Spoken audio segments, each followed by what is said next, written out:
Hello dear students. So today we will discuss about function of nephron. ठीक है, इसके previous video में हम लोगों ने anatomy and physiology of nephron को पढ़ा था, जिसके अंदर नेफ्रॉन के जितने भी पार्ट्स हैं उनकी हमने एनाटॉमी एंड फिजियोलॉजी देख ली है। देन आज हम पढ़ेंगे कि जो फंक्शंस रहते हैं नेफ्रॉन के वो क्या रहते हैं। ठीक है, कि मेनली डिपेंड मतलब फंक्शन वो जो उसके पर्टिकुलर पार्ट्स रहते हैं वो अलग अलग क्या क्या फंक्शंस परफॉर्म करते हैं, तो उनके बारे में पढ़ेंगे। देन हम पढ़ेंगे टाइप्स ऑफ नेफ्रॉन, कि नेफ्रॉन कितनी टाइप्स के होते हैं। क्लियर? एक बार मैं आप लोगों को रिकॉल करा रही हूँ कि इसके प्रीवियस वीडियो में हमने क्या देखा था। एनाटॉमी एंड ऑफ नेफ्रॉन हमने फ्लो चार्ट में उसके जो पार्ट्स रहते हैं उनको देखा था। देन उसके बाद हमने पूरा स्ट्रक्चर देखा था नेफ्रॉन का। उसके बाद हमने हिस्टोलॉजी देखी थी बेमेन कैप्सूल की एंड ग्लोमेरुलस की, कि उसमें क्या क्या चीज़ें होती हैं। जेजीए के बारे में हमने डिस्कस करा था, जस्टा ग्लोमेरुलर एपरेटस। ठीक है, उसके बाद हमने देखा था विसरल लेयर जो होती हैं वो क्या होती हैं। उसके बाद लूप ऑफ फैनले, पीसीटी, इन सब की हिस्टोलॉजी हम लोग पढ़ चुके हैं। तो एक तरीके से जो नेफ्रॉन है उसकी एनाटॉमी एंड फिजियोलॉजी पूरी क्लियर हो चुकी है।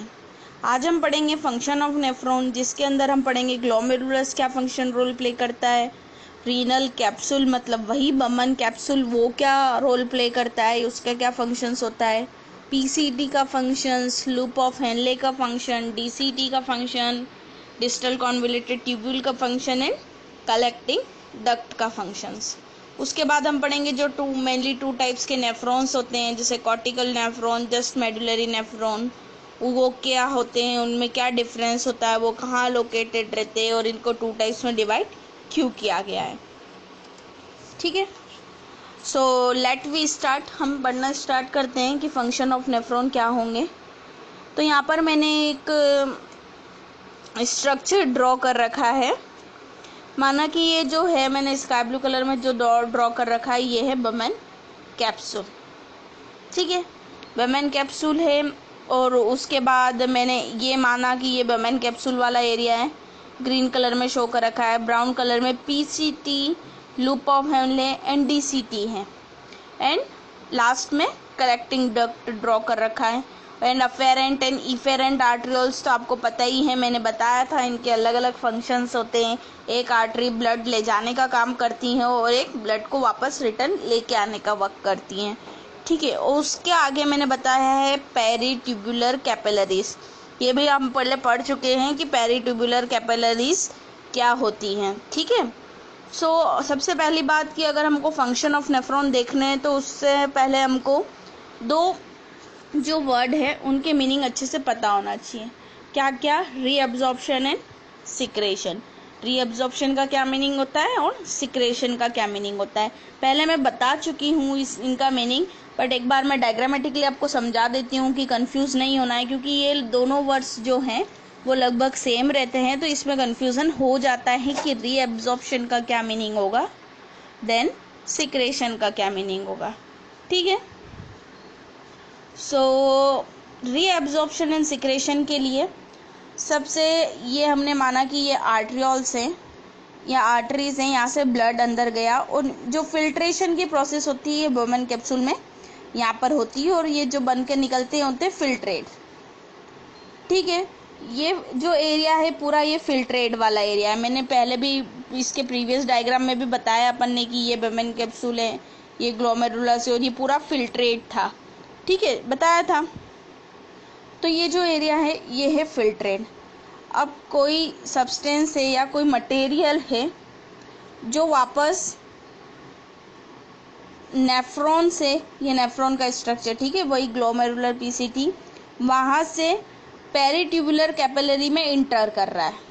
ठीक है, तो उसको हम क्या बोलेंगे? रीअब्जॉर्प्शन। मतलब नेफ्रॉन से कोई चीज़ वापस पेरीट्यूबुलर कैपिलरीज, मतलब वहीं जहाँ पर ब्लड है।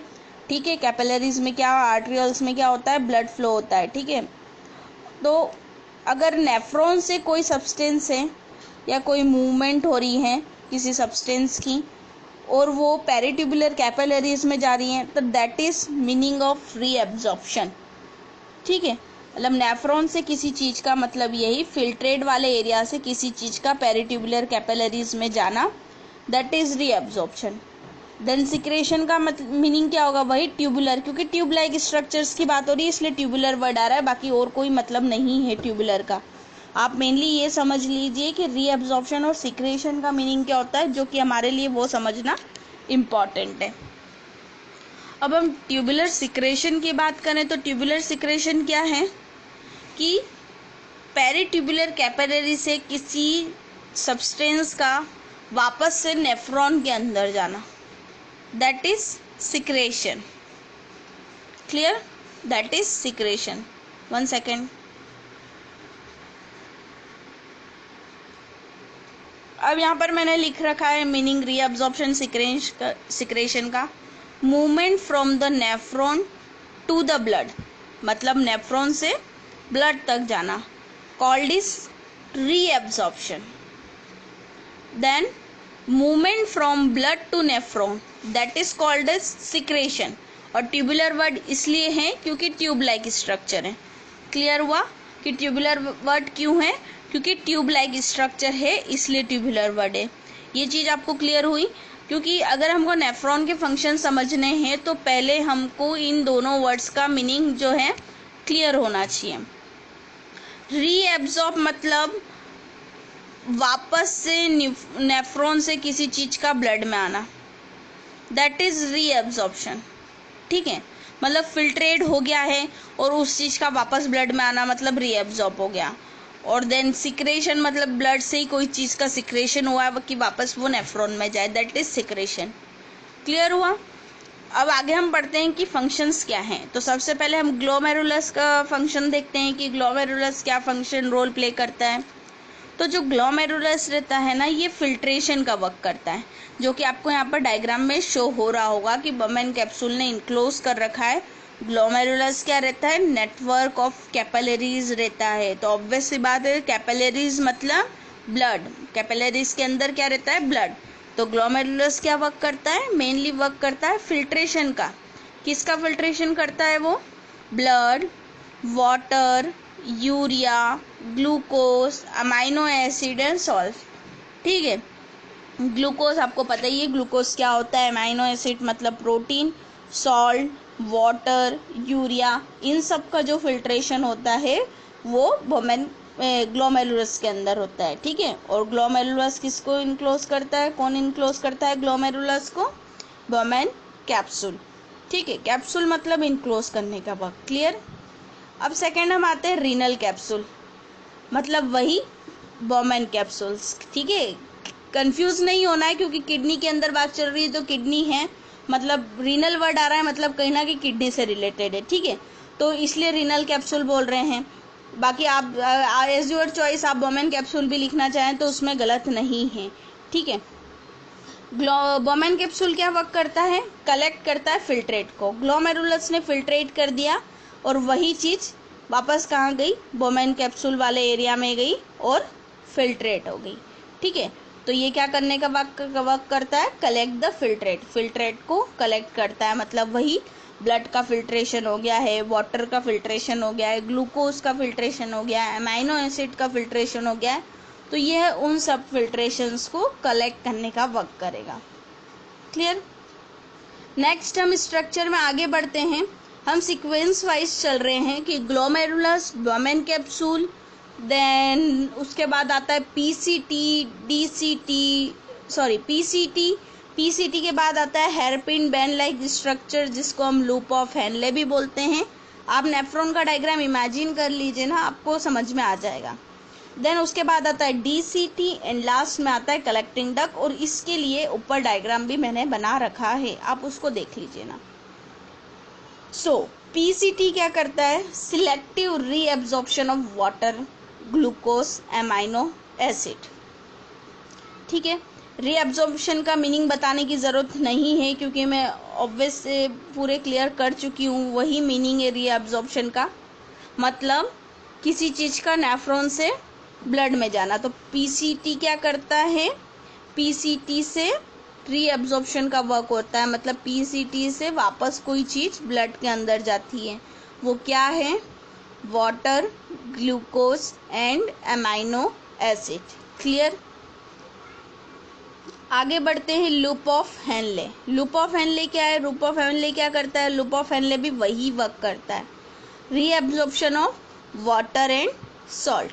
पीसीटी से जितना रीअब्जॉर्प्शन हो चुका होता है, उसके बाद जब फिल्ट्रेट आगे बढ़ता है तो वापस से जाकर लूप ऑफ हेनले में भी रीअब्जॉर्प्शन की प्रोसेस होती है। तो लूप ऑफ हेनले भी क्या वर्क करता है? Reabsorption of water and salt. Clear? आप लोगों को ये रटना नहीं है, समझने की बात है कि ग्लोमेरुलस से प्रोसेस स्टार्ट हुई है, फिल्ट्रेशन हुआ है blood, glucose, urea, amino acid, salt का। तो उसके बाद क्या हुआ? वॉमन कैप्सूल ने इन सब फिल्ट्रेट को कलेक्ट करके रख दिया। फिर आगे बढ़ा तो पीसीटी ने क्या कर दिया? उसका रीअब्जॉर्प्शन कर दिया। किन चीज़ों का? इनमें से किसी ज़्यादा चीज़ का नहीं किया, उसने एक स्पेसिफिक मेंशंस कर रखे हैं यहाँ पे। एक तो वाटर का किया, ग्लूकोज का किया और प्रोटीन का किया, मतलब अमाइनो एसिड्स का किया। ठीक है। उसके बाद लूप ऑफ हेनले में भी वही वर्क किया, उसने सिर्फ वाटर और सॉल्ट का रीअब्जॉर्प्शन किया। अब हम आगे नेक्स्ट की डीसीटी क्या वर्क कर रहा है। डीसीटी क्या कर रहा है? Secretion of waste into filtrate. Secretion का मीनिंग मैंने आपको बताया है कि वो क्या करता है। सिक्रेशन का मीनिंग क्या है? कि किसी चीज़ का ब्लड से नेफ्रॉन में जाना। ठीक है। तो डीसीटी क्या कर रहा है कि जो फिल्ट्रेट के अंदर वेस्ट है उनका वापस सिक्रेशन कर रहा है नेफ्रॉन के लिए। ठीक है। Secretion of waste into filtrate, मतलब वही ग्लोमेरुलस तक वापस पहुंचा रहा है मटेरियल्स को, ताकि वेस्ट मटेरियल को कि तो वापस फिल्ट्रेशन की प्रोसेस हो पाए। लास्ट में आता है कलेक्टिंग डक्ट।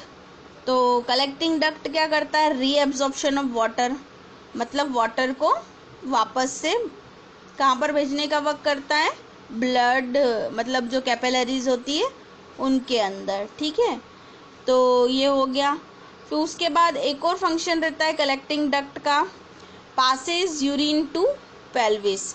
ठीक है। लास्ट एंडिंग पॉइंट है कलेक्टिंग डक्ट, और मैंने आपको बताया था कि ये क्या करेगा?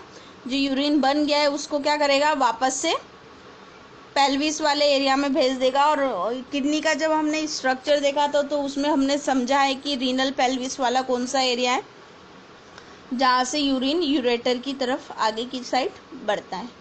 तो ये तो थे नेफ्रॉन के फंक्शंस, उसके पार्ट्स के अकॉर्डिंग कि कौन पार्ट्स उसका क्या फंक्शन रोल प्ले कर रहा है। आप लोगों को समझ में आ गया होगा। मेनली इसको समझने के लिए आपके दो वर्ड से उनके मीनिंग क्लियर होने चाहिए, रीअब्जॉर्प्शन एंड सिक्रेशंस। ठीक है। तो ये तो हुए फंक्शन ऑफ नेफ्रॉन। अब हम आगे बढ़ते हैं कि टाइप्स ऑफ नेफ्रॉन क्या क्या होते हैं। क्लियर? कि नेफ्रॉन्स के कितने टाइप्स होते हैं। अब टाइप्स ऑफ नेफ्रॉन की बात करें तो मेनली 2 टाइप्स के नेफ्रॉन होते हैं। एक होता है कॉर्टिकल नेफ्रॉन और एक होता है just medullary nephron. Cortical nephron, obvious सी बात है, कॉर्टिकल मतलब कॉर्टेक्स एंड मेड्यूलरी लिखा हुआ आ रहा है, जस्ट मेड्यूलरी नेफ्रॉन मतलब मेड्यूला वाला रीजन। मैंने आप लोगों को बताया है कि जो किडनी रहती है उसके अंदर 2 रीजन्स होते हैं मेनली, कॉर्टेक्स एंड मेड्यूला। और ये भी बताया था कि जो कॉर्टेक्स है वो आउटर वाला एरिया रहता है, देन जो मेड्यूला है वो इनर एरिया रहता है। तो आउटर कॉर्टेक्स, इनर मेड्यूला। तो ऑब्वियस सी बात है कॉर्टिकल नेफ्रॉन हम किसको बोलेंगे? जो कॉर्टेक्स वाले एरिया में प्रेजेंट है। देन मेड्यूलरी नेफ्रॉन हम किसको बोलेंगे? जस्ट मेड्यूलरी नेफ्रॉन, जो मेड्यूला वाले रीजन्स में। ठीक है। तो मैंने यहाँ पर एक स्ट्रक्चर ड्रॉ कर रखा है, ये किडनी का स्ट्रक्चर है। तो यहाँ पर आपको देखने को मिलेगा, मैं जूम करके बता रही हूँ। ये हो गया ग्लोमेरुलस। ठीक है।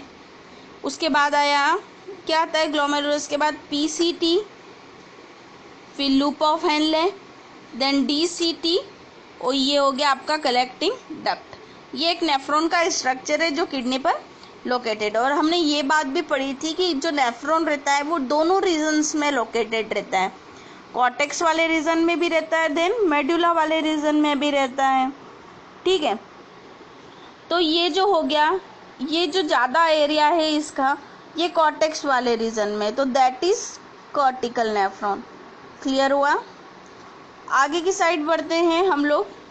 तो ये यहाँ पर वापस से एक ग्लोमेरुलस है, फिर पीसीटी आ रहा है, फिर लूप ऑफ हेनले जा रहा है जो कि ज़्यादा उसका जो एरिया है वो मेडुला वाले रीजन में जा रहा है, फिर डीसीटी बना रखा है, देन उसके बाद है कलेक्टिंग डक्ट।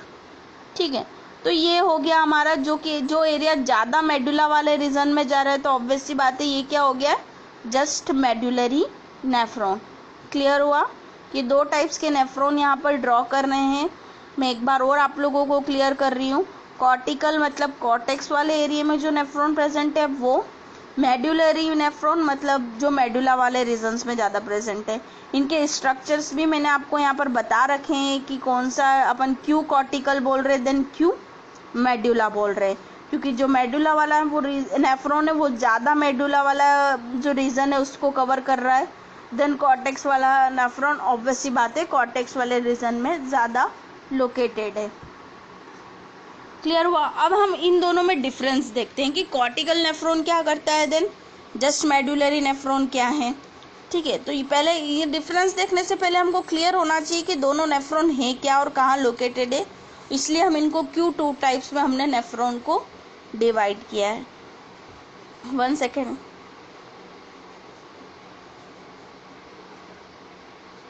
ठीक है, cortical nephron and just medullary nephron जो मेनली जो रहता है ना, वो 80 to 85% जो नेफ्रॉन रहते हैं वो रहते हैं कॉर्टिकल नेफ्रॉन, मतलब कॉर्टेक्स वाले एरिया में ज़्यादा नेफ्रॉन्स प्रेजेंट रहते हैं as comparison just medullary nephron.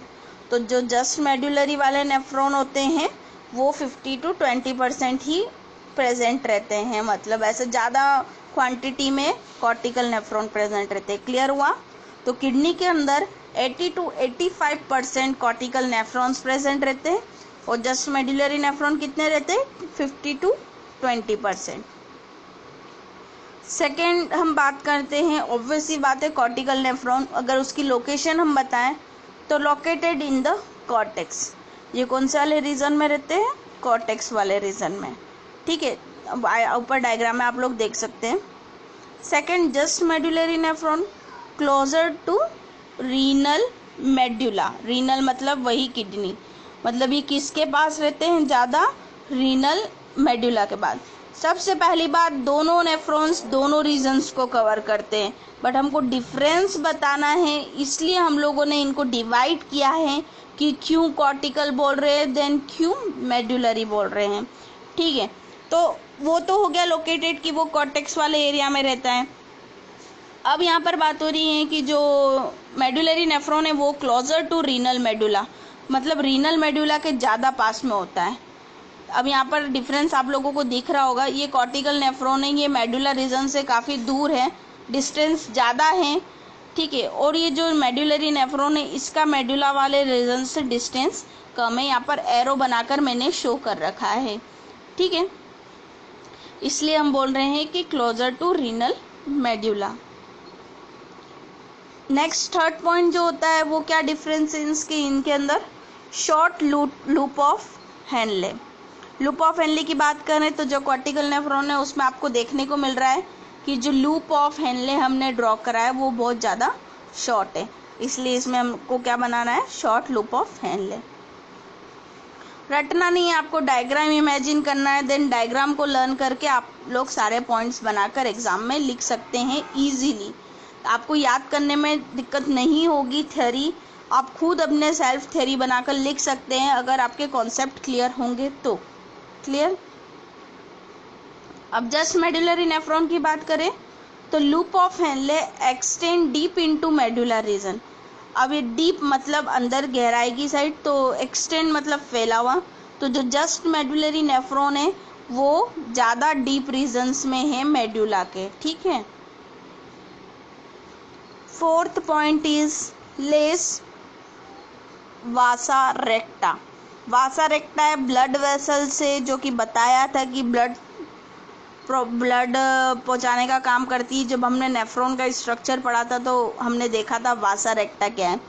तो जो कॉर्टिकल नेफ्रॉन रहते हैं इसके अंदर क्या रहता है, लेस वासा रेक्टा रहती हैं, और जो मेडुलरी नेफ्रॉन रहते हैं उसके अंदर क्या रहती है, लार्ज नंबर ऑफ वासा रेक्टा। वासा रेक्टा क्या है, मैं आपको प्रीवियस वीडियो में बता चुकी हूँ। ये आर्टरी होती हैं जो कि ब्लड पहुंचाने का काम करती हैं, ठीक है, नेफ्रॉन को। अब जो कॉर्टिकल नेफ्रॉन रहते हैं ना, ये क्या करते हैं, ऑब्वियस सी बात है, दोनों नेफ्रॉन्स क्या करते हैं, यूरिन फॉर्मेशन का वर्क करते हैं। तो it create diluted urine. Cortical nephron क्या वर्क करते हैं, डाइल्यूटेड यूरिन बनाने का वर्क करते हैं। डाइल्यूटेड का आपको मीनिंग पता होगा कि मतलब लगभग वाटर एंड यूरिन जो है इक्वल क्वांटिटी में डाइल्यूटेड रहते होंगे। और जो जस्ट मेडुलरी नेफ्रॉन है, ये क्या वर्क करते हैं, ये क्या बनाने का काम करते हैं, किस टाइप की यूरिन का फॉर्मेशन करते हैं, कंसंट्रेटेड यूरिन। क्लियर हुआ, created diluted urine, then created concentrated urine. Once again, cortical cortex वाले एरिया में, मेडुलरी मेडुला वाले एरिया में। यहाँ पर डायग्राम ड्रॉ कर रखे हैं। ये जो कॉर्टेक्स वाले नेफ्रॉन्स होते हैं ये लार्ज क्वांटिटी में प्रेजेंट होते हैं, मतलब ज़्यादा मात्रा में 80 to 85% प्रेजेंट होते हैं किडनी के अंदर।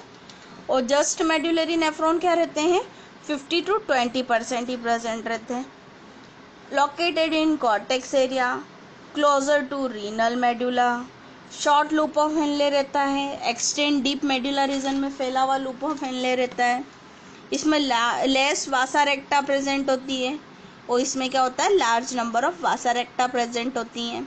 इट क्रिएट डाइल्यूटेड यूरिन और इट क्रिएट कंसंट्रेटेड यूरिन। वासा रेक्टा को मैं आप लोगों को एक बार और रिकॉल करवा देती हूँ कि वासा रेक्टा क्या है।